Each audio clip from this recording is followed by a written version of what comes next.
بلی راستہ کاٹ جائے تو کیا ہوتا ہے؟ السلام علیکم ناظرین، آپ کا میزبان تحسین رضا قادری حاضر خدمت ہے ایک نئی ویڈیو لے کر۔ مگر ویڈیو آگے بڑھانے سے پہلے ایک چھوٹی سی درخواست ہے کہ اگر آپ نے ابھی تک میرے چینل کو سبسکرائب نہیں کیا ہے تو پلیز سبسکرائب کر کے بیل آئیکن کو ضرور پریس کر لیں۔ آئیے ویڈیو شروع کرتے ہیں۔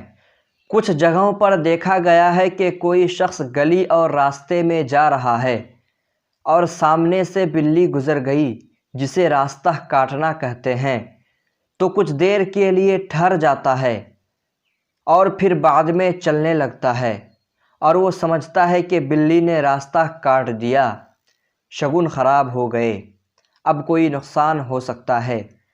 حالانکہ یہ سب بیکار کی باتیں ہیں اور اسلام میں ایسا کچھ نہیں، اور ایک مسلمان کو اس قسم کے خیالات کبھی نہیں رکھنا چاہیے اور یہ نہیں سمجھنا چاہیے کہ بلی کے راستہ کاٹنے سے کچھ ہوتا ہے۔ ویڈیو آپ کو کیسی لگی کمنٹ کر کے ضرور بتائیے گا۔ ملتے ہیں کسی اگلی ویڈیو میں۔ فی امان اللہ۔ السلام علیکم ورحمۃ اللہ۔